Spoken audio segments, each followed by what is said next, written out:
Hello, everyone, and welcome to the Source Talk Show. My name is Michelle Velasquez, and joining me today is. Hi everyone, Tamika Tomlinson, and we're back at it again for another episode of The Source. Go ahead, start subscribing, and if you haven't already, like this video and definitely share it with someone.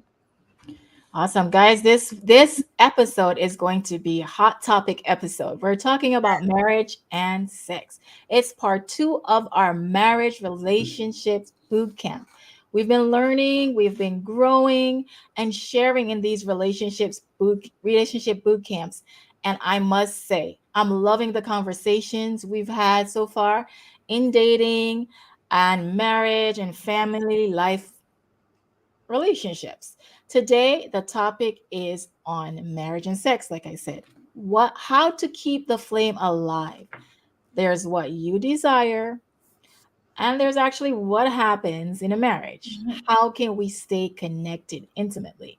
That's what we're talking about today. But before we do that, we're going to Let's jump in with some prayer. All right. Dear God, we thank you again for this opportunity to come together. We pray that you will be in the midst of our conversation and mostly that this video will be able to impact someone and help change their marriage for the better. We praise you, be with the couples that's coming on, the minister as well. In the name of Jesus, we pray. Amen. Amen. All right. All right.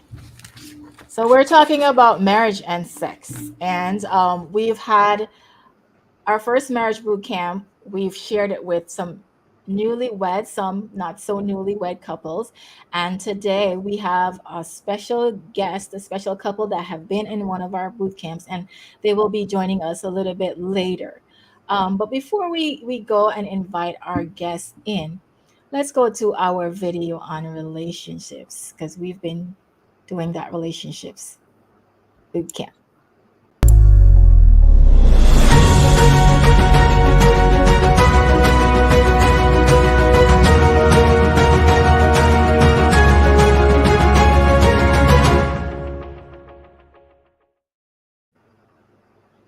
All right. Welcome back. Welcome back. Today there's several rules, Michelle, that we have. We always have these rules for our boot camp, and we have 4 that we want to share with you all and to our guests as well. So we're going to jump into it. You want to introduce the guests first? Go ahead. You can bring them. Right. We're going to welcome in Joel and Kimberly. Please come on into the source and tell us a little bit about yourself. We know that you are no strangers to this show. You've been here before. Tell us a little bit about what you do and what you like to do for fun together. Okay. I'll go first. Yeah, I'll go first. Hi, everyone. Everyone that's watching, thank you for being here today. My name is Kimberly, and we actually just celebrated our 3-year wedding anniversary on April 21st. Let me see. Congratulations. Yeah, thank you. So the time definitely flew by. I would say one of my favorite things to do, actually one of the things that we enjoy doing together is definitely just being out in nature. We're like looking forward to the summer so we can go back to doing beach days and stuff. So we really like to do stuff outdoors and like take our kids with us and stuff like that. So that's one of my favorite things to do. Beach days. I'm looking forward to those beach days. Yes, I can't wait. Oh, my turn. Mm-hmm. Hello, everyone. My name is Joel. Yeah, like my wife says, we definitely enjoy nature. I'm a nature boy, or become that. Yeah, and that's one of the many things that we like to do together. I work in the field of social work, and I've been very blessed to have my wife by my side all these years. Yeah, I can't believe it's already 3 years. Yeah. Wow. Feel like Time flies. It does. Yeah. All right. So are you ready for those rules? Those boot camp rules? Yes, we are. Come on with it. This one, very important. Honor the marriage bed. Hebrews 13:4 says, marriage is honorable among all, and the marriage bed is kept pure, for God will judge the adulterer in all sexual immorality. So definitely honor the marriage bed. Very important. Yes. And rule number 2, as we've always been giving our rules for our boot camp, we cannot go on without the rules. Do not let anything or anyone get between you and your spouse. Yes. Intimate time is important too, and there are lots of important stuff that can get in the way of that time with your spouse. So be intentional about it. Absolutely. Yes. And this one comes up all the time. Communication. Let your partner know what you like and don't like. And especially as we're talking about intimacy today, it's very important. And share openly so that, you know, everyone's on the same page. Yeah. That's rule number 3, communicate. All right. Last but not least, have fun. Make it fun. God intended sex to be pleasurable. So enjoy the time you share with your spouse. Have fun. That's true. So to keep those in mind. And I'm sure, you know, other people have different other rules. If you want, you can go ahead and put those in the chat for us if you think of one that you'd like to share with us. So we talk about what we desire, right? And we have a little challenge that we want you all to be a part of. Okay. So for this segment, you know, we'll have a little fun. And a lot of times, you know, in marriage, we have our own desires, like I said, and especially when it comes to sex and intimacy. So the first question I have right now is for Joel. And yes, you're in the hot seat. And Adam was born first, right? So what first attracted you to Kim Lee? And then I'm going to ask Kim Lee, you're going to answer that question right after. Okay. So I tell the story all the time, actually, right? It was a friend of mine's that introduced me to Kim Lee at a Wednesday night prayer meeting. And before he even introduced me, because I've never seen her at the church, I was like, who's that? You know, so, you know, definitely I was struck by her smile and her beauty. And, you know, I wanted to know who that was. And my friend actually told me that she was a sister of a friend of mine that I had no idea, like I never crossed paths with her. And from then on, she wasn't Adventist at the time. So we became good friends, and you know, I didn't want to rush anything, especially if she wasn't part of the faith at the time. So you know, it was a slow burn. At the time, we were both free agents. So you know, we went our own path, and you know, God reconnected us again. So yeah, you know. For me, one of the biggest things, and I had talked to God about this too, during my single season. One of the things I really enjoyed and that drew me to Joel, and still does to this day, is the fact that we are able to actually enjoy conversations about, like, spiritual conversations about God and the Bible and stuff like that. Because it's not easy to really find someone that can make that fun and like that can be enjoyable. So just like and just being able to have intellectual, you know, that intellectual connection. And then I would say, I guess if we're talking about physical, just like, yeah, I mean, for me there wasn't a initial attraction there too, but of course you have to be careful not to let that overpower, you know, so you could, you know, not cloud your judgment and all that. But I think it was literally after almost every church service at Cambridge, we would just find ourselves like either talking about the service, the sermon, like just something like, and it felt like I was having a conversation with someone that I've already known. So that was a huge thing for me, to be able to connect on that level. And yeah, so that really pulled me towards him. I love it. That's the first couple that I know of that met at a prayer meeting. Exactly. Yeah. Awesome. I love it. The prayer meeting. Yeah. Listen, God answers prayers, hey? Exactly. Yeah. in the He right has his place. own way of doing things. Exactly. Beautiful, beautiful story. And it all started with Jesus, right? Yes, it started with Jesus. There you go. There you go. Awesome. All right. So we're just getting started and we're going to go right into our next question for our couple in the hot seat. Yeah.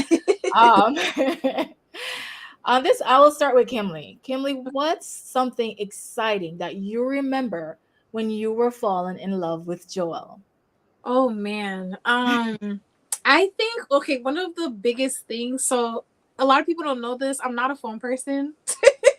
I'd rather if it could be texted, let's text or emailed, whatever, but I knew I was falling when I found myself on the phone for hours like talking to him, like, and it was organic. It wasn't like forced. It wasn't like, oh my gosh, what time is it? It was very like when I intentionally started like including that in my day, like, okay, I'm gonna set time aside for us to talk and like have those phone conversations, get to know each other.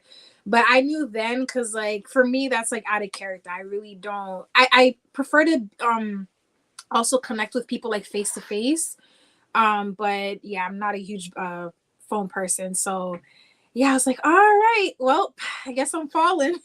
'Cause, yeah, the conversations were like hours upon hours. So yeah, I would say that was the biggest thing. And the other thing too is when I started to really feel like not that there was a point in time where he did make me feel like I couldn't be like myself, but when I started realizing that I was just, I don't know, like being me, like I felt safe to just be myself. I'm like a little quirky. I have like, all these different traits, and like I didn't feel like, oh my gosh, I have to like change this or like pull back on this or whatever, and not be a dork sometimes. So yeah, I felt like, yeah, so that was another thing where I was like, wow, I really feel like I'm landing into a safe place with where this is headed. So yeah. That was the indicator for me. All right. And that's always great when you're able to be yourself Oh around yeah. someone. Yeah. You don't have to pretend. You don't have to always wear the makeup and Yes, just exactly. let your hair down. Love Yeah, I didn't have to like send my representative. I could be myself. Oh, I like that. So Joel, then what makes you feel most loved? That's another question we want to have. Oh, Wait, I thought we you didn't were gonna get ask his the same answer question. yet. Go ahead. Go Yeah, ahead. let's get He's Joel's like, answer. We want to know Joel's answer to that question. Go ahead. Yes. What makes me feel most love? I think it's affirmation. Wait, we missed your question to her. oh, what initial Your how you response. were falling in Yeah. love? Oh, I thought. Yeah. Oh, okay. Yeah, I they thought, said you could do the I thought she was purposely skipping it. Oh, okay. That's No, why we want to hear your gonna answer her part. question. Okay. Okay. What's something exciting you remember from when you were Yeah. falling in love with Kimley? Okay. So I would say it really comes in like 3 phases, right? So there was the infatuation stage, then there was the actual falling in love stage, and then post engagement phase, right? So the infatuation stage, I was like, rushing out of work to, talk to her on the phone, like, text her. Actually, let me squeeze this story in. I know I'm giving you all a lot of stories. There was a time where I was kind of like, when we were friends, I was probing, and I wanted to know if I wanted to have some type of like a conversation. I think I was like shopping for like a mattress or something like that. Yeah, and I was remember that. Yeah. I was asking her some questions, and which store to go to. she would leave me on red like for like an hour and a half until she responded. I was like, oh man, all right, maybe she doesn't want to talk. So yeah, that was that. I just wanted to kind of squeeze that in. But in the infatuation phase, it's like, me always wanted to be on the phone with her, always wanted to like, when we were just talking, crossing my fingers to see if I was, if I would qualify for another date. So there was that, so I was just like, okay, I always want to be around her, I always want to talk with her. And then, then we became boyfriend and girlfriend. And then we started dating, as months go by, reality sets in, and, the layers start to peel over, and you get to know the person for who they are, and the infatuation stage blows over. It's kind of like, okay, this is the real deal. And for months I didn't tell her that I loved her, because I didn't want to mimic anything in my past relationships. I wanted to tell her I love her at the right time, and know that I meant every semblance of the word, like that I love you, right? And it was, I think, 7 months later. I had gone like a car accident, and she rushed me over to the hospital, and it was like late at night, and she was like by my side and everything. And I just looked at her and I told her, like, I was like, I love you. It was like, my head was like spinning and everything. I was like, man, what did I just say? Literally in the ER, yeah. Yeah. ER will do that. Right, exactly. Yeah. So that was the moment. And there was this park that we used to go to all the time. In Medford, Fellsmere Park. Fellsmere, yeah. Yeah, Fellsmere Park. It had like a pond, a fountain, and everything. And we would just go there and like really connect. I'm talking like she mentioned before, our conversation would be very cerebral, and it would just like, and always outdoors too. Always outdoors. Yeah. Right? Connected on a very, very, very, very, very deep level. Yeah. And so that's when I knew, like, okay, I could see myself with her forever, and kind of to piggyback off what she said, being able to be myself, because I feel like in past, like, previous relationship, like, not that I wasn't able to be, but then there was all these restrictions, like, oh, well, you can do it here, but not there. It's like, but in any case, it's that freedom and liberation and, all that. And for the final phase, post-engagement into marriage, it was the commitment factor. It was like the unconditional love, where something that God wants us to grow into and adopt, not just for our significant others, but even for one another. Yeah. And this is what a lot of people don't understand about love, because it's not just emotions, because emotions change on a day-to-day basis. It's more a principle. Yeah. It's knowing that you're in it for, it's a choice. It's knowing that you're in it for the long haul. It's knowing that you'll be in it even in bad days. And just constantly falling into that unconditional love that lasts for a lifetime. Yeah. Sorry, I just gave you a word salad. Yeah, that's good. Your thesis. So then, that being said, and I as you were talking, I remember this quote. I probably used it already on the show. We don't just fall in love; we stand in love. Yeah, that's one of my favorites. Yeah. Yes, and I feel like I'm going to use it all the time. But yeah, for real, like it's a decision that we have to make, and a lot of times people think, like, if I go over to this green grass, rain's not going to fall on it, and I'm going to get brown a little bit sometimes. Just gotta water it. Just water it where you are. That's it. All right. So Joel, what makes you feel most loved? Let's go back to that question. Oh yeah. Did I already answer that? No, because you were telling the story. Okay. You were going to answer it, but then we went back to the first question. Okay. Affirmation. Words of affirmation. I think what it is that you answered it before in the first show. Yeah. He was. Just affirmation. Well, I'm not saying just that, but I would say one of the primary things that make me feel loved, and also being understood. I would say there's a lot of like quirks about me. There's a lot of things that, like, I don't even understand myself, right? Like, and to be with someone that understands me, it's mind-boggling. Especially for someone that I've been diagnosed with like OCD, and there are certain things that people don't they don't understand about me, but Kimberly understands it and accepts it. She's like, you know what, like, you know, I get it, and you know, we're in this together. And so just being understood, you know, that makes me feel like the most love, you know, along with affirmation. All right.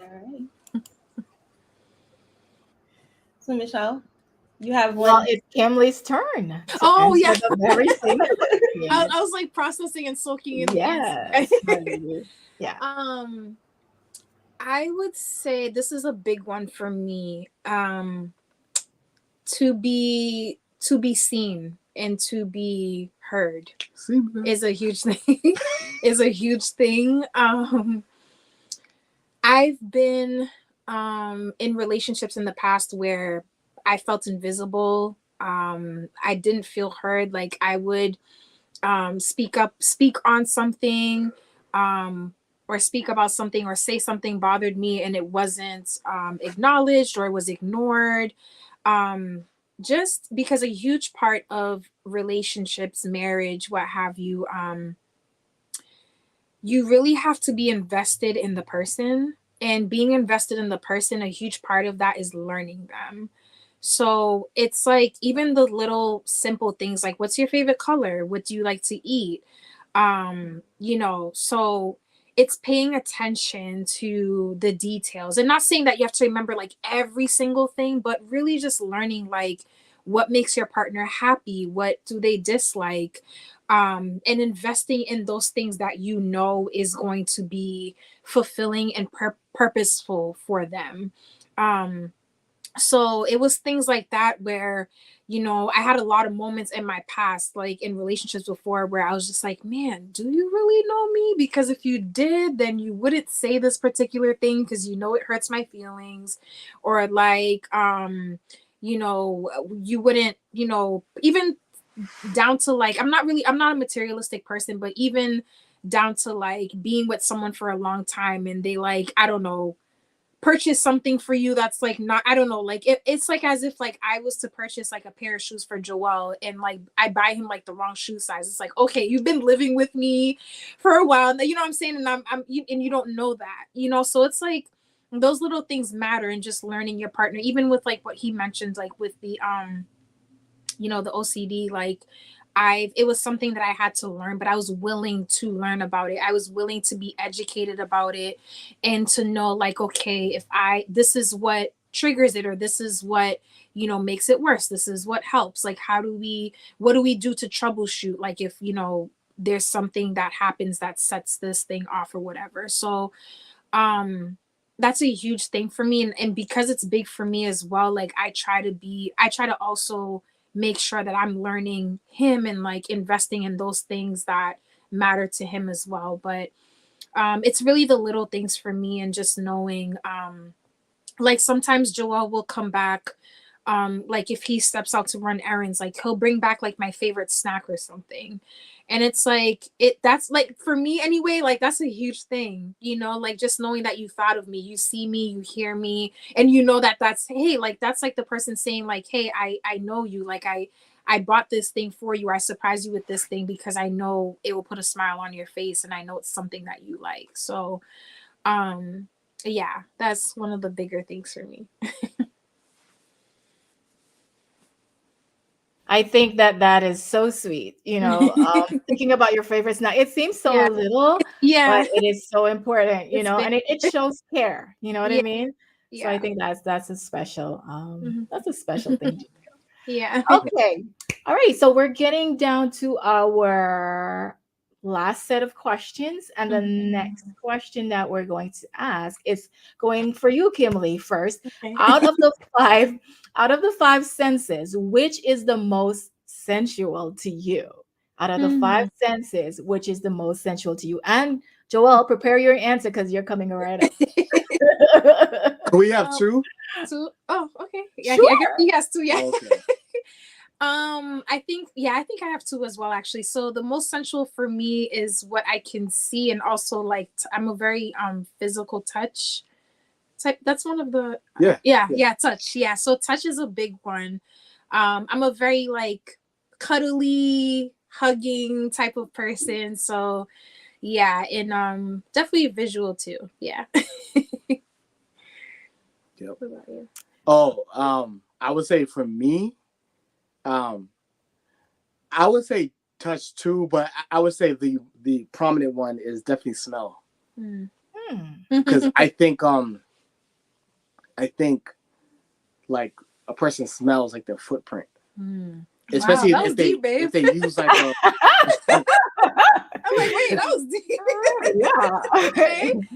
especially if they use if they have like a fragrance that they use. Like I remember we were dating, like Kim would use like this, like I think it was like from Bath and Body Works, but it was like I didn't smell anyone. There was only one other person out of like the whole time we were dating that I ever smelled that off of, and it tripped me out. I was like, wait, what? Like, but it was like I don't know if she made a concoction out of like another like fragrance, but like it was like a very very exclusive smell. He remembered, yeah. Yeah, and like for me, it's crazy because a smell could turn me on and turn me off just as equally, So like a good sweet like balanced smell, like an aroma. Oh man, that's yeah.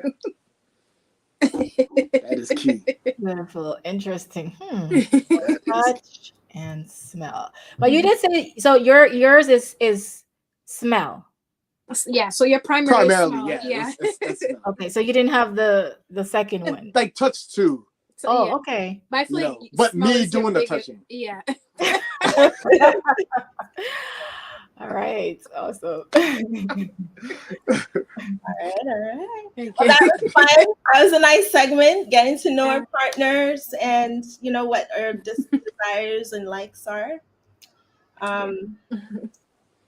Michelle, we're gonna head. We have our pastor. He's here. Yes. So I feel like we should ask this last question, and I just want one of you can choose to answer this one because I think this is an important one for us to ask. What is the perfect date night for you, and what does that look like? You want to do that? You want me to answer? You go first. Well, it's one of us. Oh, one of us has to. Answering. Okay. Just like a typical date night. Perfect date night. A perfect date night. like an ideal, even if we haven't plan it, like even if it hasn't been, we haven't gone to that specific date. It's yeah.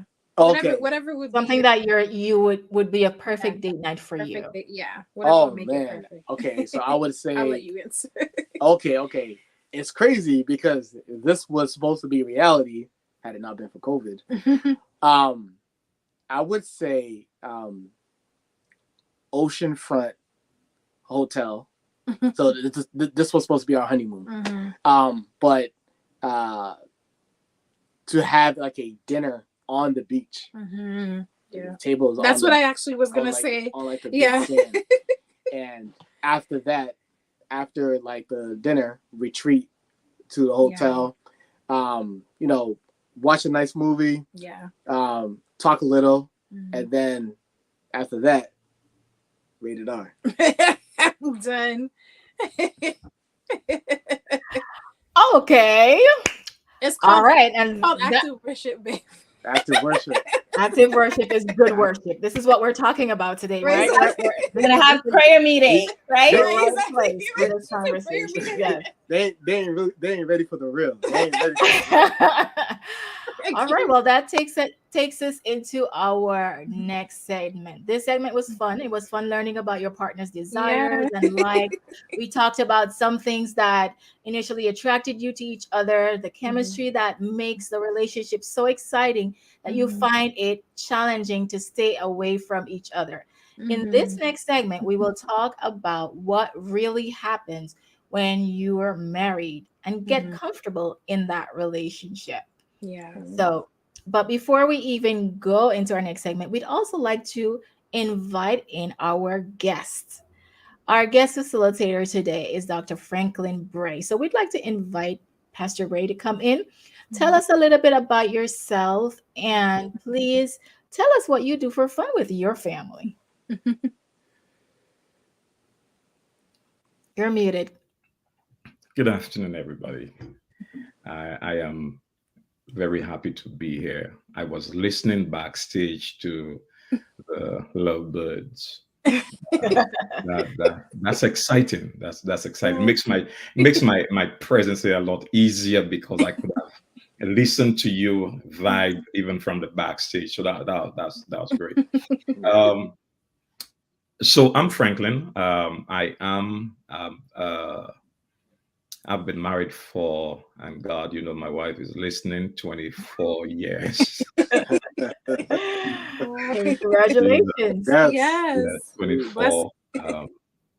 Um, with two children, um, two boys. The eldest is 19. The Mm. youngest is 14. Um, so one of the songs that I've learned to sing through marriage is Amazing Grace. Mm. With the song. Yes. You're nodding, you're nodding. And then you also have to get to the verse that says, through many dangers, Mm. toil and snares. Yes. Yes. Yeah. So you got to sing that verse, Mhm. because if you only stay on the first stanza, then you have really not got into authentic marriage. Yeah. Ex- Yeah, you really haven't. yeah. So Facts. so been married for 24 years. Dated 4 years. My wife before getting married. Mm. So it's been a while, and like I presently, my wife is in St. Lucia. I am in Mm. California. Oh. So it's trying to figure out what again. It's an opportunity to uh, manage being situationally Mm. away from your spouse, Mhm. but marriage provides you with the opportunity to assess not just your spouse but also Mhm. yourself, Mhm. so as to know where you are in your relationship, to assess Mhm. how weak you are or how strong you are in your relationship, the level of friendship that can translate into the depth of intimacy that you like to have. So it marriage affords you those opportunities, whether you like it or not. It affords you those opportunities, and I'm tempted to say you have to be ready for it, but it may not be that you are always ready for it. Yeah. But at some point in time, ready or not, the challenges come, and Yeah. you have to go with it. So Yeah. I'm happy to be here to share with you as well, and with everyone else. It's a learning experience for me. I was listening to the couple here. I forgot the name. I wrote the name down. That's- Um, I was listening to them, and I'm saying clearly they they are freshly, Joel and Kimley. yeah. They are freshly married, and not freshly as in yesterday. Um, but you can, I can tell that there is this sort of chemistry Mhm. that you are still enjoying with each other. It Yeah. speaks volumes to Yeah. what you can look forward to if Mhm. you continue the work that you are currently doing. Yes. Well, welcome to the source, Thank Pastor you. Bray. We're happy to have you on today. And we'll jump right into segment two because we've got to keep moving because we're I on a know. time budget. So this particular segment, we're gonna throw out a few scenarios and we're gonna talk a little bit about what happens. So we talked about what our desires are, Yeah. and now we're gonna talk a little bit about what actually happens in marriage. So Mhm. let's look at our first. We're gonna pull up our screen and we're gonna look at. Let me go back to our first scenario.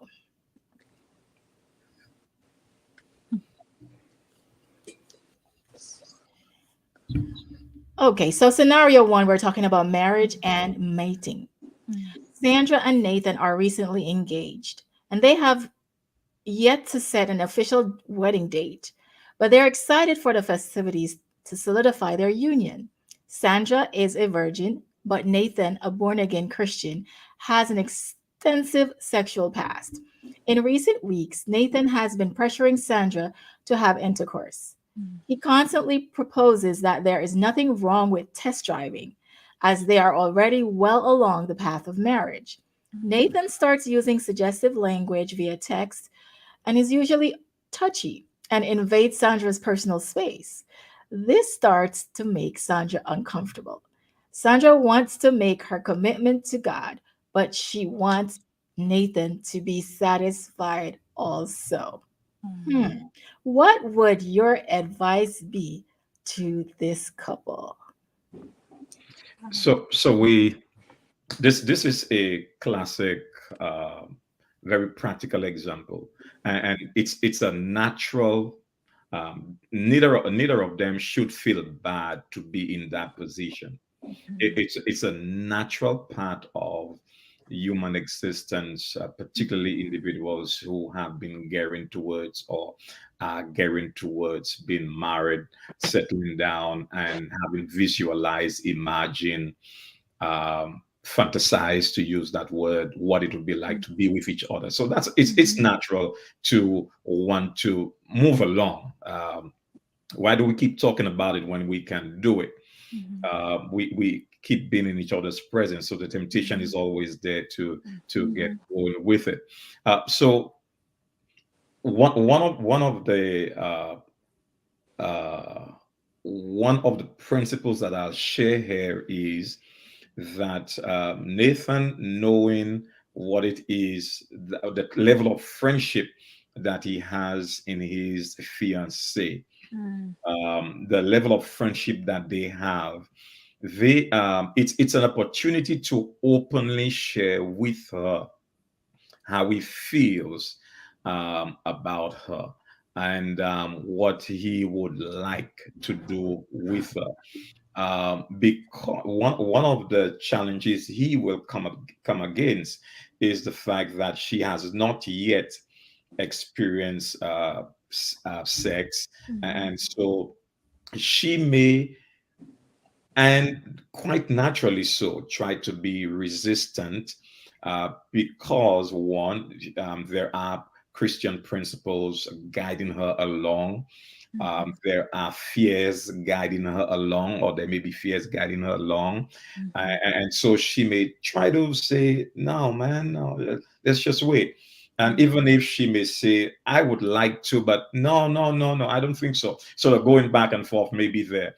Mhm. So he has to respect her discomfort. And she as well needs to understand and respect where he's at in terms of the number of experiences that he's had. Uh, because he's a born again Christian does not mean that all of those experiences are out of his Mhm. head. Yeah. Those experiences can be very well alive in his head, or they come Mhm. alive perhaps. One of them that looks so much like her Mhm. comes up in his head when he's with her, that what he feels like doing is to continue what he may have had, or what he had some years ago, Mhm. or before he met her. So it is important that they have an open conversation about how they feel Mhm. uh, for each other, how they feel when they are with each other, the Mhm. opportunities that really challenge them, and talk about the fear of moving forward, get involved sexually. Talk about the reasons why I would not want to sexually. So that's important. I think with the open dialogue, it makes it a lot easier to move forward, rather Mhm. than feeling pressured and not being able to do anything about the pressure Mhm. that she is experiencing from him. Because it may just be that he is not pressurizing her, Mhm. but it may be that he has been so sexually active and Mm. his sex appetite may be so different from her. Again, they have two separate backgrounds. The context is different, so Mhm. he may be so ready to move forward. He may be such a he may have such a strong appetite for sex, and she doesn't. And compared to him, that she feels, look, this guy is really putting me under pressure when Mhm. he's simply talking about how excited he is, and and he cannot wait to really get in with her and to do all of those wonderful things that they have been thinking of. So, an honest conversation can really help clarify things. But Mhm. it's a natural place to be. Being there is not a bad thing at all. Mhm. I think, to be quite honest, as a male, after so many years, what I can say is, if it is that you are dating, you're at the point of engagement, and you don't feel the engine revving up like that, I will say there's a problem. Hey, hey, Wow. I'll Okay. tell you there's a problem. So there you go. Because anticipation needs to be, Mhm. Hmm. yeah, But that could it be an anticipation. anticipation to the point where there's a pressure? Because what if the anticipation is so high that there's a pressure and someone decides to and they give in? Well, now, quite naturally, like I said, the anticipation is going to be there. The pressure will be felt. However, the pressure needs to be managed if it is that Mhm. the wishes of each other Mhm. will be satisfied. Remember, marriage is about two separate individuals coming together, but making a decision to come together with the other person. It Mhm. is not where a person is feeling bulldozed Yep. into the relationship. It is Mhm. where I am deciding, you have decided. It is where we are friends and we respect each other's private space. We are Mhm. individuals coming together to make this happen. So I may feel like giving in, Mm. you may feel like giving in. If you do decide to give in, then of course, I understand why you are doing so, and I need to accept responsibility if it is that I am the one pressurizing you to go ahead and make it happen. So the conversation is important, and from there they decide on what to do based upon the conversations. Yeah. Okay. I saw that question. Suppose Nathan still wants to, even after they have that conversation. What then? Okay. So I don't think the challenge is Nathan wanting to.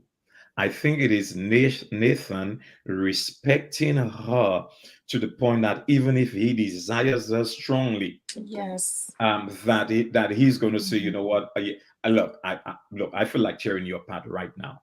Mm. I Right. don't feel like waiting for next week or next year. Look, Wait it let's up. get this thing on, right? Tearing you apart, Yeah, the I, word. yeah. I mean, yeah. I, I feel you, Pastor. But he understands where she's at, and he may say, look, Mhm. I'll just deal with the pressure that I have, you know but if I am to have my way, this is what it's going to be. But I understand where you are at, and I'm going to respect that, because it's important that the other person's wishes or wish needs to be respected. Yes. Yeah. Awesome. Awesome. All right. So we're going to move along. We're going to go right to our next scenario. We're going to bring up back our slide and we're going to move to the next one.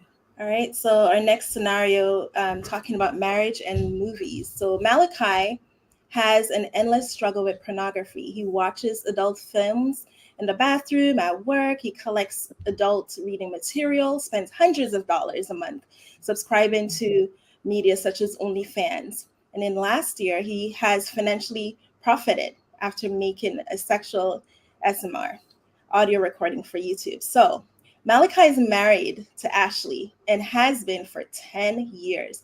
Ashley is aware of his addiction and although not fully comfortable with it, affirms that, he's a guy and that's what all men do. So Malachi wants Ashley to start performing some of the acts that he has seen online. And he believes their sex has become dull, and he wonders why Ashley does not perform in the same manner he does. He sees other women doing, obviously. So what advice would you give this couple? And would there be a way to keep the flame alive? Or is this a way to keep the flame alive? Right. That's a great question. So the first challenge here is that the husband does have a need. Mhm. Either he has a need to satisfy either an addiction, or that he has the wrong concept of what sexual attraction may be. Perhaps he is sexually attracted to, physically attracted to his wife, as opposed to be intimately attracted to her. I wish to differentiate the two. Physically, he may be drawn to her for the physicality, the sexual part of it, and not necessarily who she is as a person. And so what he finds himself being more in tune with is her body, as opposed to other ways that he can express or experience intimacy with her. Strong conversations through touches, and other things that they can do. So he finds himself gathering those things in order to compensate for some perceived need that he may have. Now let's conclude that the sex life is dull. There are a number of reasons that can be so. One can be that his preoccupation with pornographic material can contribute to the perception that his sex life is dull, even if it may not be. And if it is that his sex life is dull, uh, he needs not compare his wife to another woman who is able to perform or function at another level. For the truth of the matter is that any adult who may have witnessed a pornographic movie would know that before the camera is not always after the camera. So it's important that he understands that, and not expect his wife to be like that individual. All right. Money can really motivate persons to do a number of things and say a number of things that they would not normally say or do. So if it is that the image he has is that is for his wife to perform in a particular way, you can negotiate role plays, scenarios in your own marriage as to what, look, and I've always wished to have sex with a maid tonight, with a maid, because I've been at Hooters. These are things that I've seen. Tell her what you've been thinking. Tell her what you've been dreaming. Tell her what you thought about. And if it is that she will, knowing her, again, the friendship that you've had, if you know that she will be uncomfortable with it, introduce the subject matter and understand where she's at in terms of what she may not wish to talk about now and what you can negotiate. But don't believe that you can impose upon her what you would like. And if she does not acquiesce, then of course she's a dull wife.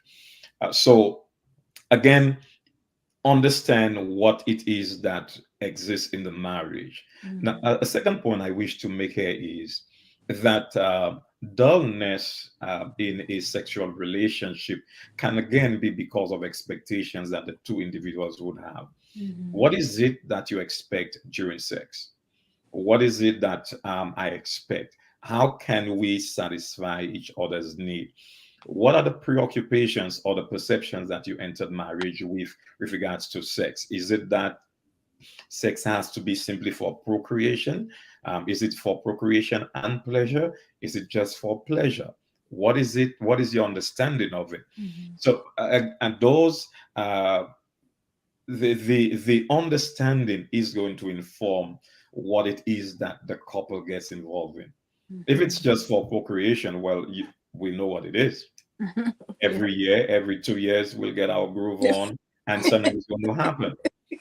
Okay, okay. Let me say it differently. If it is just for procreation, it is only when we have planned a for a child that we will engage in such a pleasurable Mhm. act. If Mhm. it is that it is not simply for procreation, but as often as the spirit lead. And I'm not trying to be sacrilegious here, but as often as the desire is there, with respect and commitment to each other, we will engage. Then, of course, that's a different perception. Mhm. So again, where are we? What is our understanding of the role of sex within a committed marriage relationship? Mhm. Awesome. Awesome. Would you guys like to share anything? For those of you who are watching as well, feel free. If you have any questions or if you have any comments, feel free to put it in the chat as well.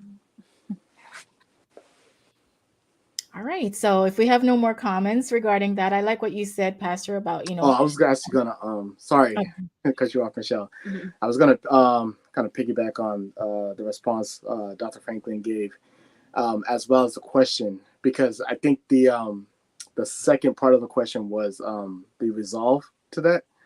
Yeah. There's probably like multiple answers to a resolve, but I would say there's two, because this is a common thing that so I used to be head of men's ministry in my church, Mhm. and I've had a lot of friends, acquaintances, you know, people in relationships, out of relationships that dealt with that, right?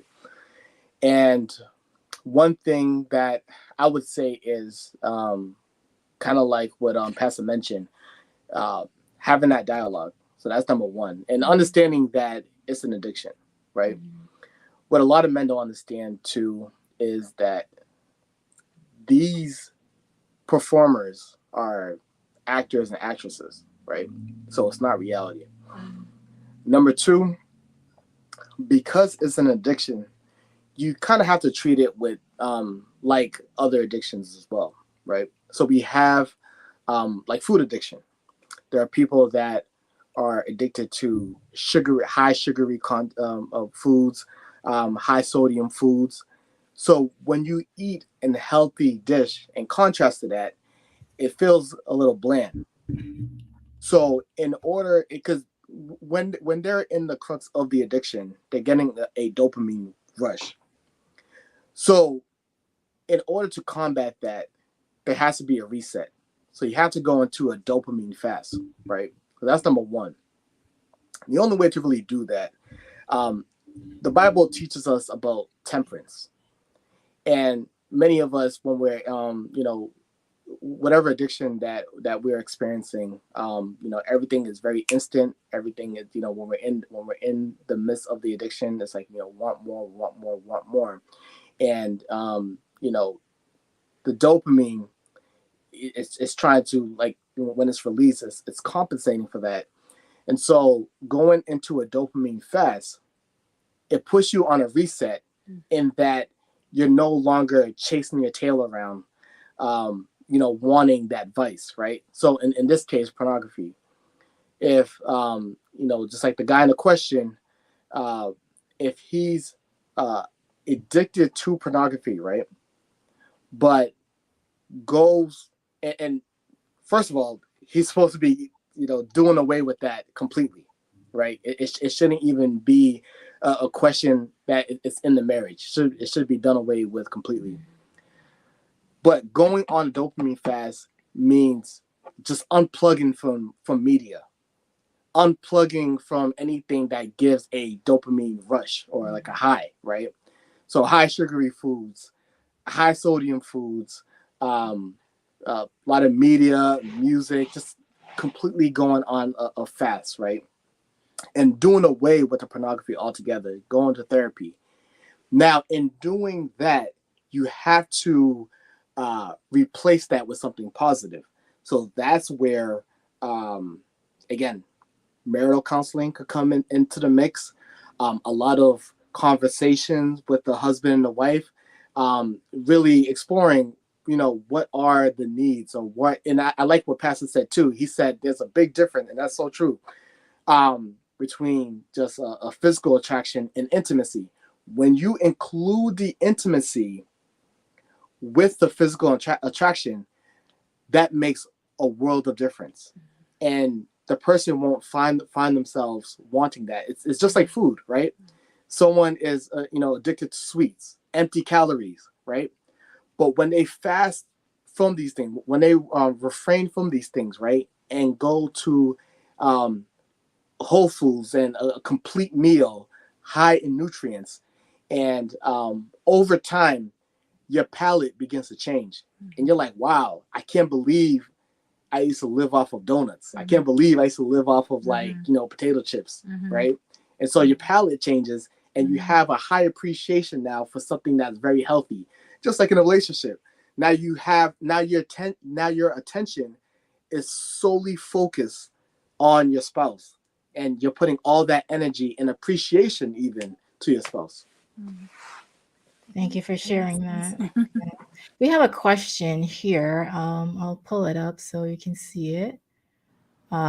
It says, Meryl says, what if the woman who feels like her sexual needs are not being met? She had the conversation to her husband, but he doesn't seem to care. What should she do?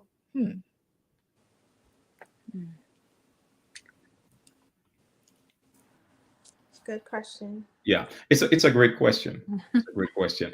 Now, I will preface my response by saying one of the challenges with married couples, and I read this many years ago when I was doing a class in sociology, social psychology rather. Um, some research was done where when you enter a room and you see couples hugging on to each other, kissing up on each other, into each other's ears, fixing the beard, they are not married. They are dating. Wow. That's hilarious. They're not married. The married ones, and I went away. They are, and they are doing other things because they are not physically attracted to each other anymore.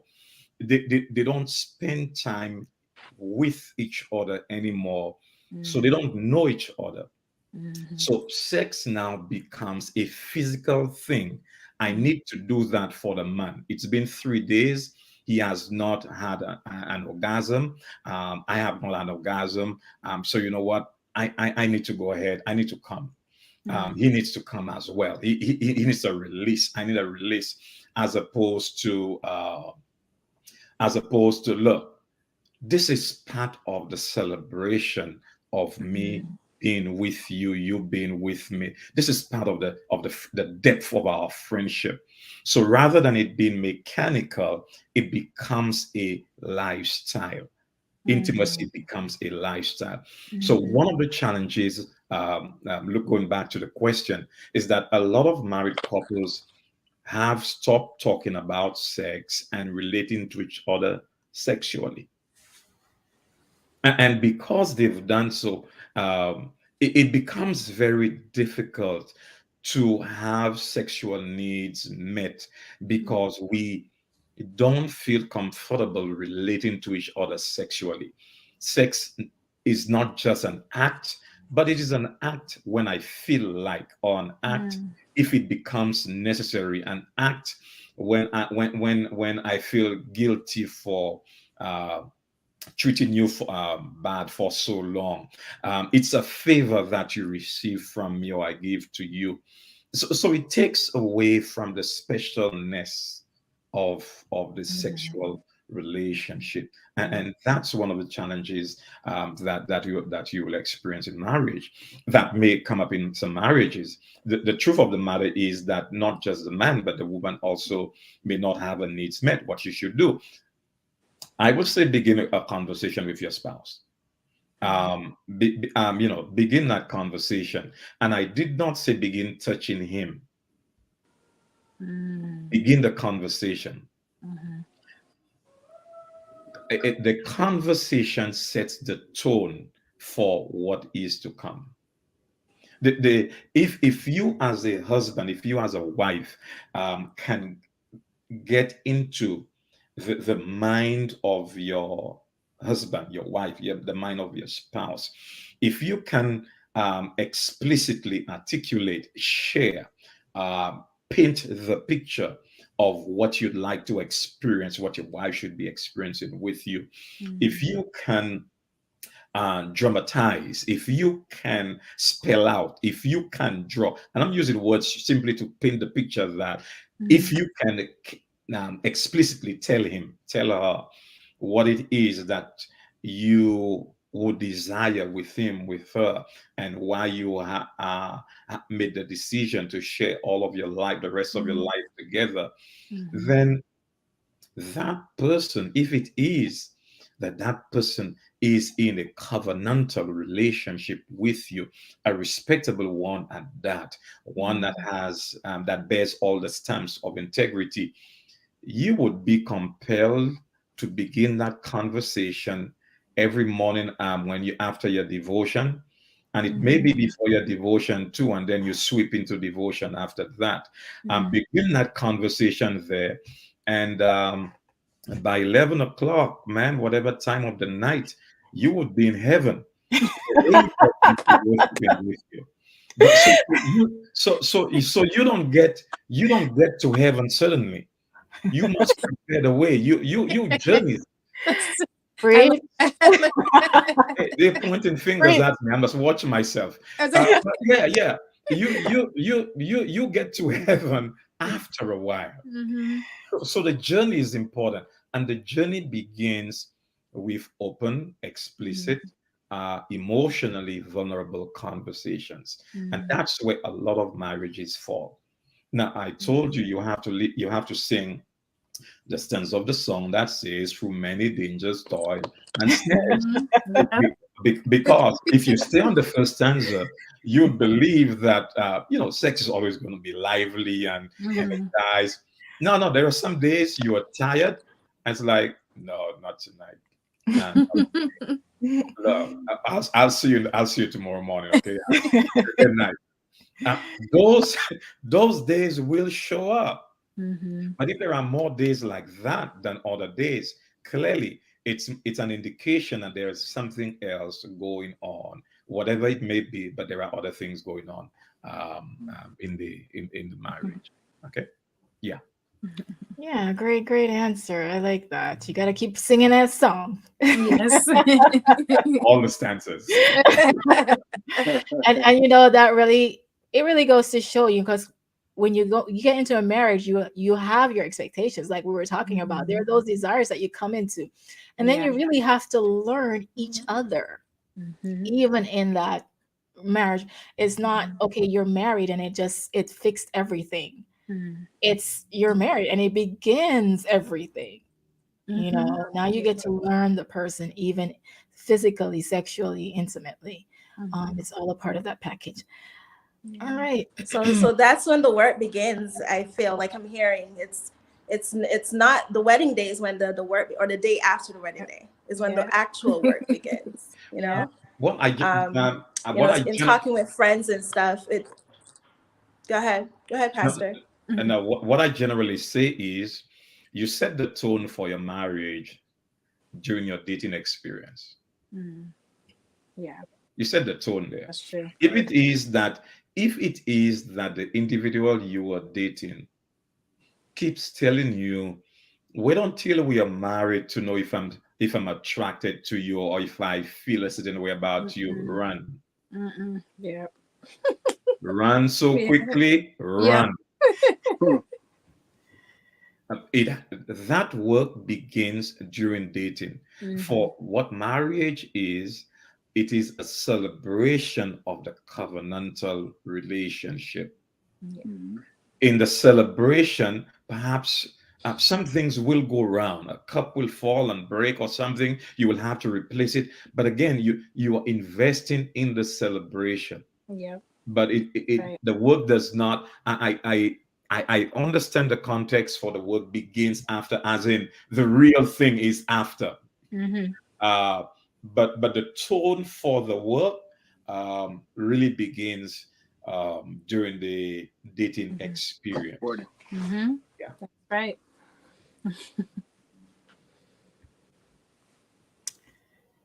All right. All right. You're right. All right. I love All how right. this has been going. Yes. All right. So we're gonna go to our next scenario. Um, Um, that's number somebody three. had a question, Tamika.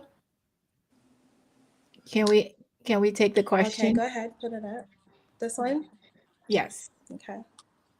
It says, how open should dating couples be about their sexuality, considering the varied perspective on sex and needs within the marriage context, which might induce problems later?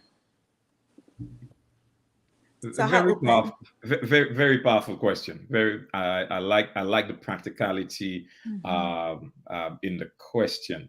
Um, you cannot be married and not be willing to expose your vulnerability to your spouse. Mm-hmm. Now, perhaps I should preempt what I'm going to say to the end in the end. Now, let me say this.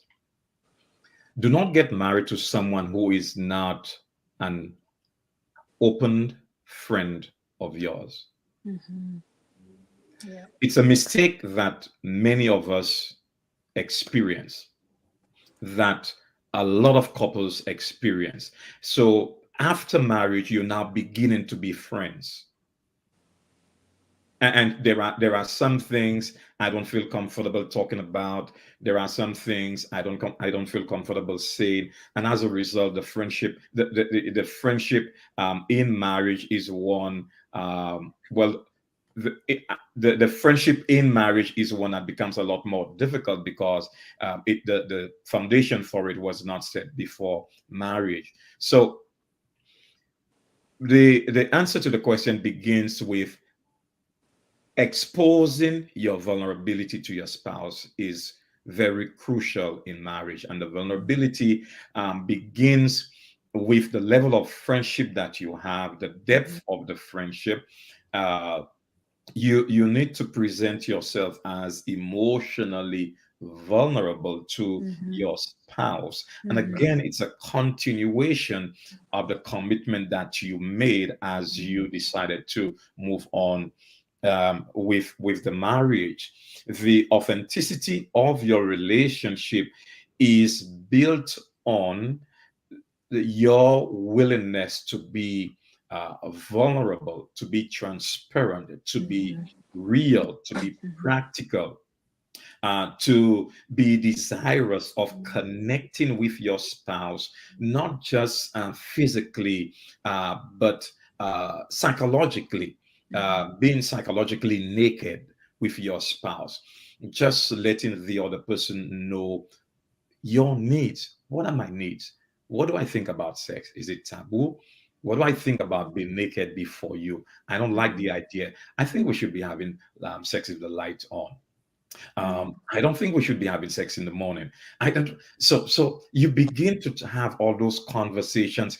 Perhaps if you feel uncomfortable, you can introduce them in a jovial way, and then begin to back a little to really get to the seriousness of it. But it's important to have that meaningful conversation. Uh, you can begin by talking about what you've heard about sex, what it is that other couples have told you um, um, prior to getting married. If it is that you have been sexually active before getting married, it is not shameful to express that to your spouse. Mm-hmm. It is a disfavor it is emotional dishonesty to convey an impression to your spouse when it is not the reality that he or she will experience after having said I do. This is crazy. As a marriage counselor, in my clinical work as a pastor, I've seen that a lot, where persons would enter marriage with the expectations as given by others, not necessarily being transparent, open with the to be spouse, not being honest with who they are as individuals, the experiences that they have had, how they prefer being sexually addressed or sexually active, and they enter marriage with those expectations, only to discover that their spouse is on a different page altogether.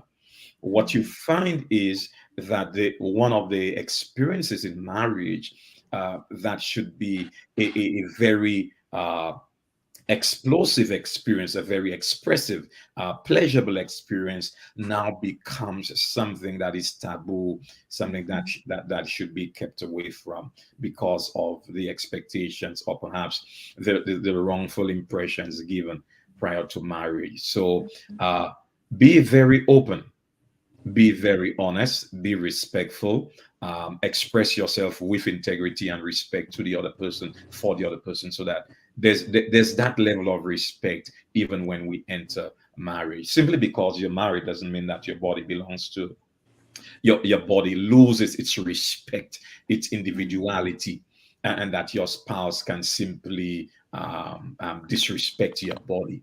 Your body has to be respected, loved, adored, worshipped, not sacrilege. I'm not being sacrilegious here, get me right. But if you're going to kiss up on it, that's Listen. oh, sorry. Did I say? I didn't mean to say something wrong. I was just, if you're going to kiss up on it, it means therefore you must take care of Adore it. Yes, Adore. adore it, and don't speak foolishly of it. So again, that's what I'm saying. The conversation sets the tone, prepares the way, sets the tone for the journey, which climaxes, gets to a point at a certain time of the day.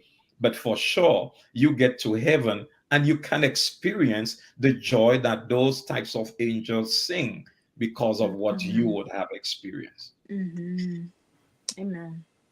And to build on what we've been learning at the other boot camps. So, this question was about dating, but it's not like the first date, right?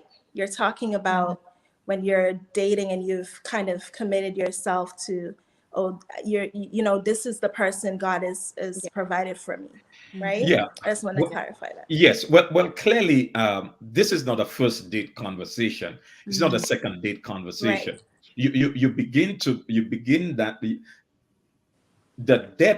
that depth of the conversation begins when you are committed, moving towards marriage. Yes.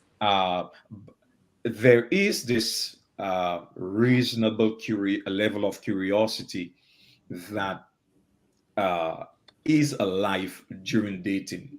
You remain curious, you ask questions, you run away from it because you don't want to discuss it now. But you just throw something out there just to feel, you put your feelers out there and then you move away.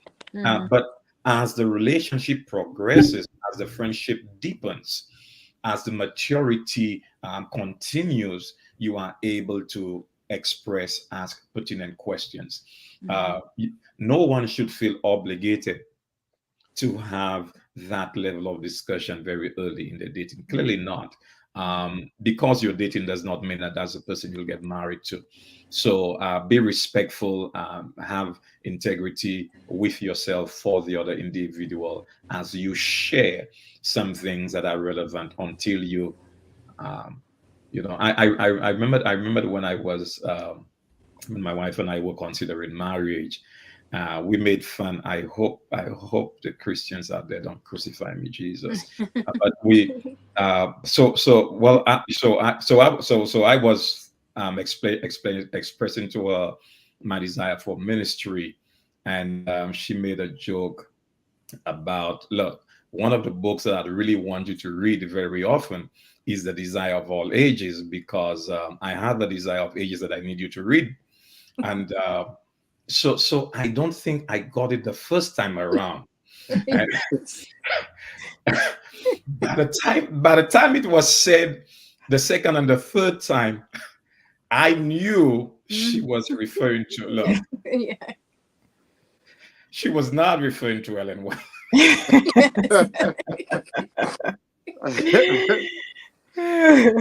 That's So, funny. so you can introduce some ideas in a certain way, and begin to have those conversations based on where the relationship is, the maturity level of the relationship. Yeah. Yeah. Yeah. Wow, we've had a mouthful, huh? Okay. Lots of good things to take away from here, and Mhm. thank you for all the questions. Those that are making comments, and we appreciate you. We're gonna do. Do we have time for one more scenario? Because we need to hear from Pastor Bray. So let's head to the next one. This is about marriage and modesty, and it's talking about Malachi. Oh, wrong one. Shanice is a first generation Jamaican American who now lives in Miami, Florida with her husband, Trayvon, and they've been married for 5 years. So Trayvon has ties from the South, but he's not of Caribbean descent. Trayvon is very conservative, and he considers himself true Southern gentleman. Trayvon has been taking note of Shanice's recent change of dress. He picks up on the short length and the constant exposure to skin, the tightness of her clothing items, and he loves and is protective of his wife. He sees her new style as inappropriate, and she assures him that she's simply just dressing for the Miami weather, and and he should stop over sexualizing her body by policing her choice of clothing. She thinks he's being very over dramatic. Now, Trayvon is concerned about how she's carrying herself in public. What advice do you have for this couple? Number one, I can see cross-cultural issues coming up here very easily. That's one. So that's important to that's a conversation that needs to happen immediately, not tomorrow, but immediately. Um, Christian values that's a conversation that needs to come in. What are your expectations of a Christian young lady? What is it that she should wear? She should not be wearing. What are your biases, if any? Um, but clearly he has indicated some biases, even with the statements that he has made. Um, and again, she would share what her biases are or her preferences are. And again, cultural background issues will matter in that level of conversation. The openness is important as well. What is it that how open we feel to talk about such things? That's important. Um, I believe that Trayvon, the example used here, needs to be respectful of his wife's wishes, and that the wife should also pay attention to the level of socialization, the background of Trayvon, so she can work with him, walk with him agreeably, and in a respectful way. Simply because you will socialize in a particular culture does not mean that you disrespect the culture of your spouse. That's why interracial marriages, cross-cultural marriages are important. You need to have that level of conversation. What is it that your family will accept? What is it your family will not accept? What is it that I can do that may be considered taboo? But if you were to go across to Jamaica, you may want to go to Negril and to all these other places, and it would not be considered taboo. What about it? But that conversation can really open the door to very meaningful and very respectful growth in the relationship. That's important. Can his socialization really trigger him to be overprotective? The answer is yes. Is it something you can manage? That's an important question. Did he suddenly become overprotective, or is it something that you were waiting until you were married to begin exposing him to? That's important, because if you're dating, I would not want to believe, I don't want to believe that all your dating took place in one place with one type of attire, in one particular context, but that you were exposed to different scenarios or different places, and that you perhaps picked up on what your spouse perhaps may like, may not like, and those sort of things. So again, the dating relationship should really prepare for that type of conversation, that type of reaction. The caveat to that is that the some men do become overly protective after marriage, but not because they were not protective before marriage, but now that we are married, the feeling of entitlement, what is referred to as hegemony, this feeling of I am the male leader, and so I ought to protect what is mine. I need to behave in a certain way. So you are no longer able to wear that. Whereas prior to marriage, it was okay because I needed you to entice me. I needed to know that you have it. We went to the beach, you wore a particular swimsuit. Now that we are married, you're not wearing this anymore, you're wearing something else. Now, those conflicting messages can really create disturbances in the marriage. So while dating, be open about your values. Again, in dating, be vulnerable, sufficiently vulnerable, so your spouse to be, or the one you are dating, can get a good glimpse of who you are. The maturity of the relationship is going to do that. Should he accept everything post marriage as before marriage? The answer to that question is difficult, but he should not drop the guillotine or the axe after marriage and say, well, no more of this, no more of that, if those things were acceptable prior to marriage. I think that a transition is important. If there are going to be changes, respectable transition at that, and let the individuals decide on what changes they will make in light of the marriage that the two of you are seeking to build. Okay. All right. Thank you for sharing that. That's a great answer to that question. I know that we have gone through quite a bit of scenarios, and we've had some great scenarios and great answers, great questions from our viewers as well. And we're kind of running out of time. And I know that Pastor, you still have to give a little bit of your presentation. We want to hear that part of it in segment 3. As we've clearly seen, a marriage oftentimes comprised of people who are not perfect, people with different upbringing and experiences. They fall in love and bring different practices and desires into a marriage. In this next segment, Dr. Bray will share a little bit about how to stay connected the way God intended us to be. So feel free to go ahead and share with us.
Wonderful.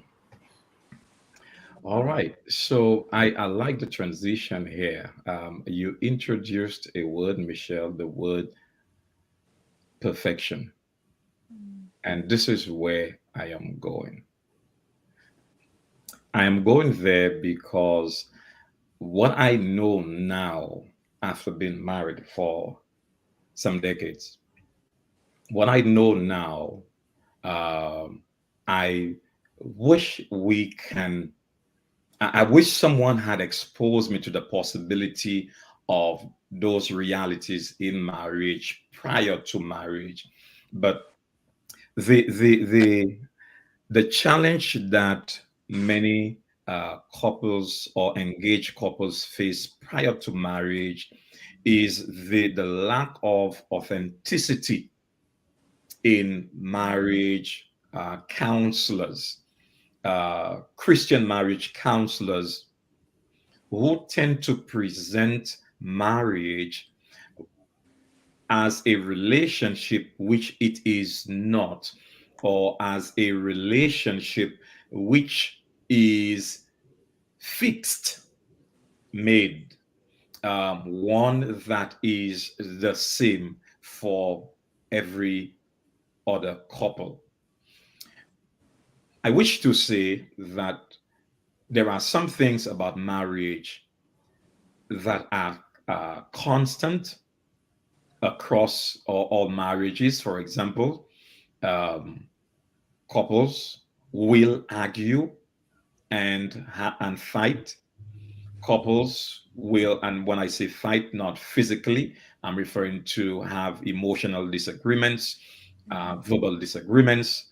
Um, these things are constant across marriages and should not be seen as ungodly or as a reflection of uh, the negativity that is in marriage.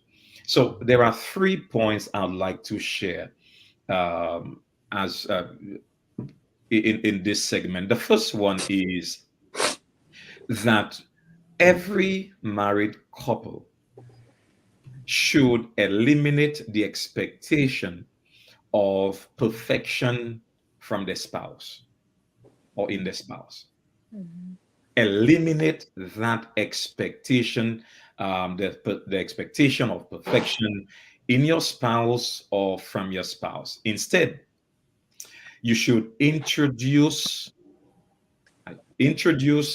and sustain the expectation of a wholesome, maturing relationship.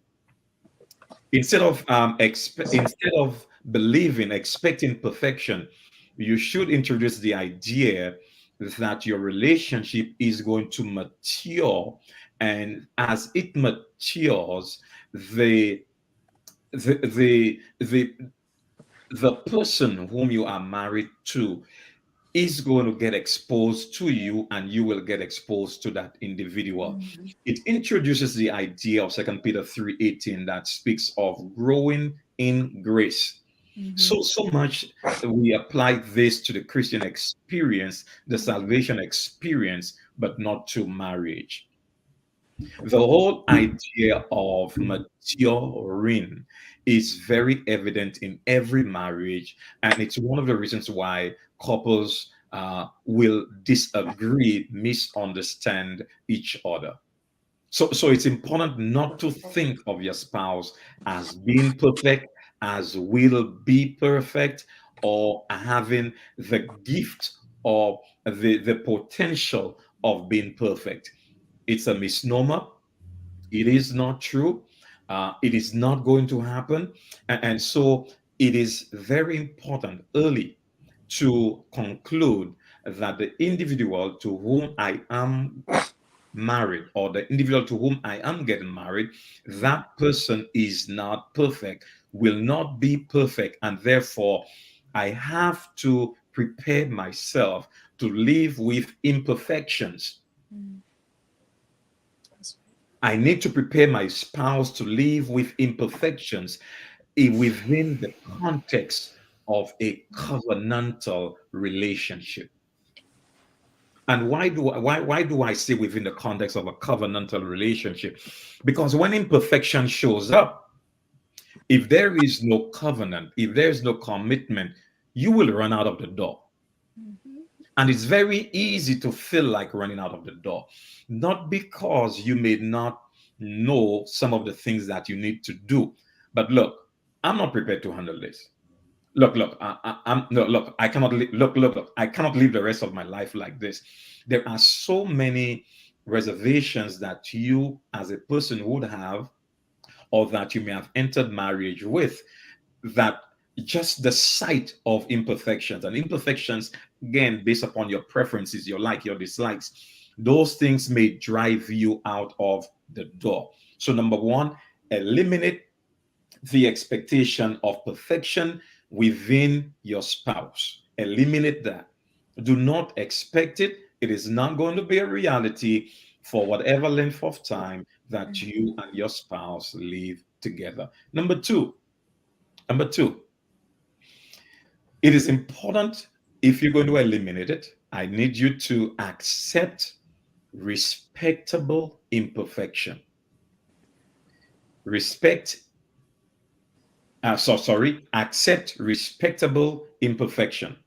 And what I mean by this is, if you are going to accept that your spouse is imperfect, you need also to agree that my spouse and I will mature together.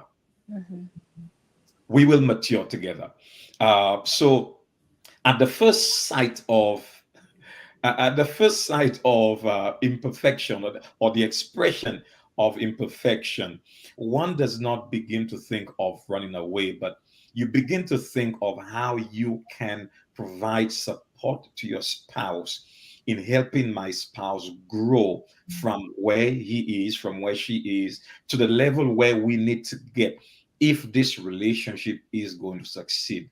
Unless there is this covenantal push, unless there is this commitment that we will work with each other to get to where we desire to get, or we desired to get, the relationship is not going to survive. It is not going to survive. So there needs to be an expression of affection in words that will follow through with the physical aspect of things. It should not be where the physical aspect of things, sex and touching, caressing, cajoling, those things should not be given the should not be given priority over the emotional connecting that you and your spouse should be experiencing.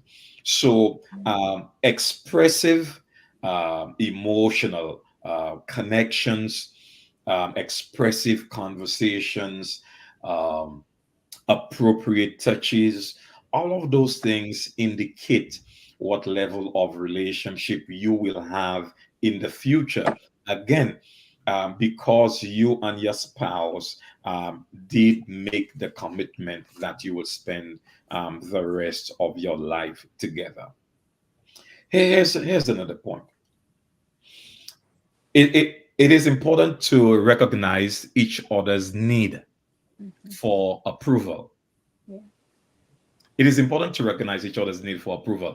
Because you are imperfect, it means that your wife will at times not understand you. You will not understand your wife or your husband at times. There will be some misunderstandings, and you now have to you have to intentionally go out to understand your spouse and seek to not just affirm, but seek to approve of your spouse behavior, so that person understands, well, my spouse is really giving me the level of attention that I need. And I'm referring to the type of conversations, the type of emotional expressions, the type of words, the level of conversation that will allow the emotional vibrations to flow between you and your spouse. With that level of connection, it makes it a lot easier to get physically intimate. One of the challenges that we have in marriage is that couples focus a lot on the physicality of things. Sex, sex, sex. Look, sex is never going to go out. Sex is never going to be exhausted. Sex is never going to look. There is no killing of it. You cannot exhaust it, but you can lose the opportunity to connect with someone at a very deep level and enjoy it if you don't spend time understanding, affirming, approving, supporting that individual. There is no better level of sex than when you and your spouse can be so emotionally connected that, look, the holy Lord God help me, Jesus. I'm about to say something here. That the whole one past one. Let me make the point. That nothing can come between you. I remember when I was dating very many years ago, one pastor, my church district pastor, said at the time I was sitting close to the individual I was dating, and he said, "You guys are seated too close. You need to make room for the Holy Spirit to pass between the two of you." I have never forgotten that Nothing expression. is sweet. So I'm saying the level of intimacy that is required in marriage will not find its fulfillment without a meaningful exposure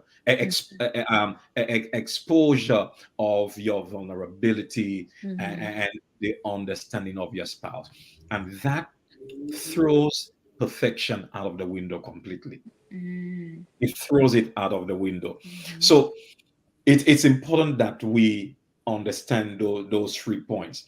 And I'm emphasizing this because friendship establishes not perfection, but choice. Yep. Friendship in marriage is a reflection of the friendship that was before marriage, which is built on honesty. You are not perfect. I am not perfect. We are not perfect beings. However, we have decided that we will create this union, build this union, and provide each other with the opportunity to experience a wonderful life. Having made that decision, we agree that sexual expression will be part of our experience. But it is not that which keeps the relationship together, but it is that which fuels the connection that we have agreed to, the expression of our love and commitment towards each other. I'm introducing the idea here that a marriage needs to have sexual involvement. Now, there are circumstances, there are reasons why it may not be possible. However, once it is possible, it should neither partner should deny each other the presentness, the involvement, the pleasure of sexual intimacy within marriage, because it is the highest form of expression of the covenantal relationship, the commitment that the two of you would have made to each other. And the other point I wish to make, which should be the fourth point, um, this one may be hard for married couples to accept, but I was not told so in marriage counseling. I was not told so within the early years of my marriage. I got married believing what I saw around me reflected quite a lot of what I should practice. or what I heard should what I heard should be examples of what I should emulate, or should be what I emulate. But I've discovered that getting married does not remove from you your individuality. Intimacy is at its best when individuality is respected. Now I'm going somewhere with this. When it is that two persons can observe, recognize, understand uh, the differences in each other, when it is that two individuals can understand that they are different, it helps strengthen the choice that they make to come together and solidify a relationship. It means that I understand you are not like me, I am not like you. We are different individuals, but we are making the choice to come together and to benefit each other's life. That's important. So the separateness in marriage is important, as well as the coming together. And I say separateness because I'm referring to individuality. You are you are an individual, I am an individual, but yet we are one. The mystery of marriage. The separateness emphasizes the power of choice. I can choose for myself.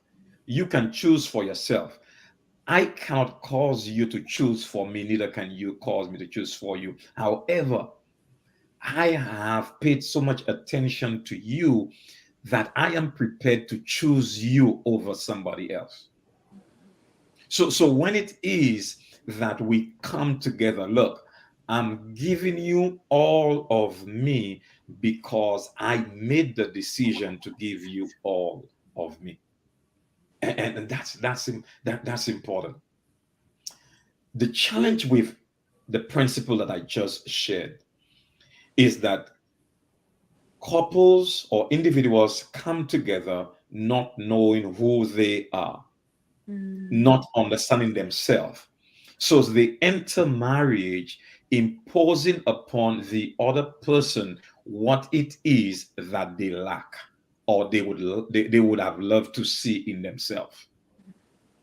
So the imposition is one where I am not perfect. However, I need to find a perfect husband. I need to find a husband who has all of those qualities I'm looking for. A wife who has all of those qualities I'm looking for. And if it is the person does not have that, then look, I'm going to end this marriage.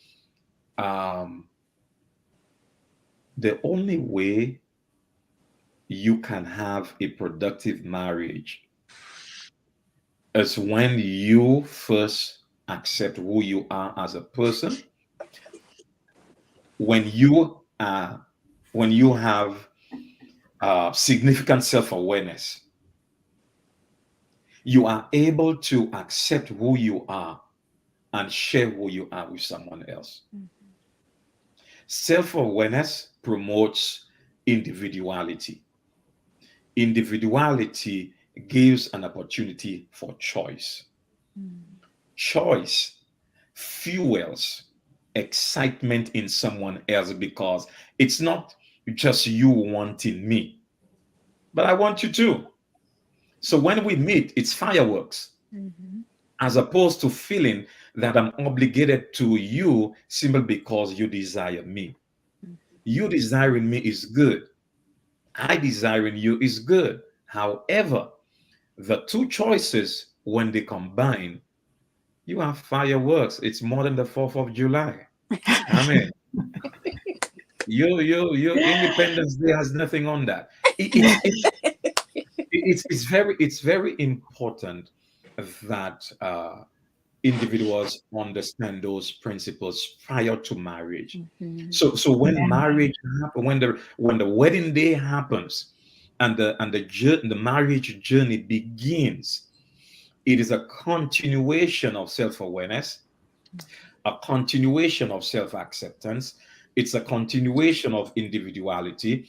It's a continuation of separate but joint. It's a continuation of the commitment that was made within the dating experience. So that intimacy now is a celebration of us coming together. Amen. Now, Beautiful. all of what I'm saying to you I there, love that. I wish someone had just written a book and gave me to read it or said it to me before I was married.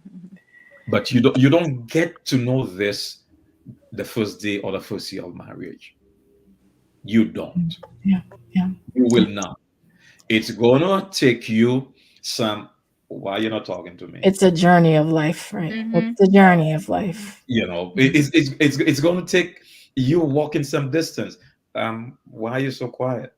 We've driven for so long. You've not said a word. What's going on? Is everything all right? Um, Okay, so I forgot your birthday. I had so much on my mind. I forgot. How could you have? I don't know. I don't have an apology. I just forgot. I messed up. You know. So are you good? I'm giving you examples that can come up somewhere along the way. Do you throw out your marriage because your husband forgot your birthday? Because he forgot the anniversary. So wait, the chronological point is more important than the expression of the relationship. And this is where the value system comes in. What did you build your marriage? So I just thought I should share some points with you. I wish I had more time to do so, but um, Well, I'm not going to ask Michelle on the air. I'm going to ask her off the air. this Listen, we're getting a lot of good information. If you're about to be married, if you're dating, if you're yes. already married, I mean, Mhm. there's so much, and this is all for free, guys. Like you're getting all of this. This has been a Thank you, wealth of Dr. Bray. information. Yes, a wealth of information. Thank you for sharing that. And we've been talking about keeping the flame alive. It's important because it helps to keep our marriage bed safe and the relationship strong.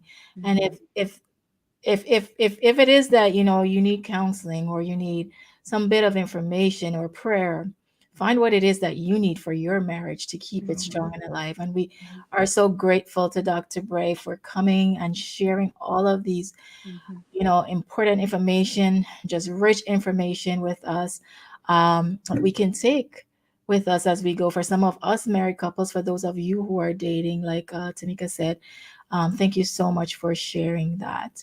Thank you to our guests, our married couple, Joel Yeah. and Kimberly. Thank you for sharing. We know that you guys are always a great, a wonderful guest to have on the show. We're happy that you took the time out to spend with us. And we just want to say thank you. Thank you very much. Thank you. Thank you for having us. Thank you. You're welcome. So, Dr. Bray, you were mentioning that you wrote a book. Is it available, and how can viewers find that? Did you say that? Yes, you caught me off guard. Yeah, I did not know that I had the opportunity of doing so. Yeah, so I do have a book, Fearless, Breaking Barriers Through Your Walk with God. It's available on Amazon, Barnes and Nobles, and other major bookstores. Uh, it's a wonderful book that speaks of fear in different aspects of our relationship with God. It's a marriage between psychological motivation, and also the spiritual motivation, because everything is scriptural based, as well as psychological benefits on how to deal with fear, particularly within the Christian experience. Um, again, we can perhaps do this another time, but again, one of the challenges that a lot of persons have, um, is being afraid to tackle the unknown. And marriage is a clear example of what it is like. The title of the book is uh, Fearless, Breaking Through Barriers in Your Walk with God. Um, so it's a wonderful experience. It's not a big read, it's not a long read, so you can read that within 2 days or 3 days, and you will enjoy it. Many persons who have purchased have said wonderful things about it, and there's a testimony about this book. The Lord gave it to me during the COVID. um, I, I just I was I had been walking with God in a particular way, and when I discovered what the Lord brought to me, for God has not given to us a spirit of fear, but of power, of love, and of a strong mind. When I discovered what I was doing to myself, I said, God, I need to tell someone else what it is that you're doing, and the book is the result. So I thank God for it. Yeah. Awesome. All right. Thank you so much for sharing that. For those of you who would like to get a copy of that book, please feel free to do so and support our pastor and support his ministry and be encouraged by it as well. Yeah. Once again, we'd like to say thank you so much for joining us, Pastor Bray, and thank you so much, Kimley and Joel. We pray that God would continue to bless your ministry, to bless your marriage, and to continue to use you as a vessel for Him. Thank you. Yes. So we also like to thank our viewers for being with us and for spending this extra time with us, so that we can share with you a little bit more about how to keep our marriages strong. On our next episode of The Source, we will be having a special tribute to our mothers. Relationships with our mothers are important too. And we're going to be talking about how that relationship is the beginning of all other relationships that we could have in our lives. So we want to ask you to join us in the next 2 weeks on for that edition of the Mother's Day edition. But thank you all so much for thanking us. We're going to pray and we're going to close out for today. Let us pray. Dear Heavenly Father, we are so happy that we have had spend this time together talking about marriages, and that's the institution that you created so that we can learn how to grow and to become more and more like you. Lord, we ask you to bless each marriage of each person on this on this line, on this watching this video, that you may strengthen their marriage, that you may equip them so that their marriage will be also an example to others. Thank you for everything you have done for us and will do for us. In Jesus' name we pray. Amen. Amen. All right. Thank you all for joining us on The Source. For God is God is who we look to. Bye. See you Bye. next time.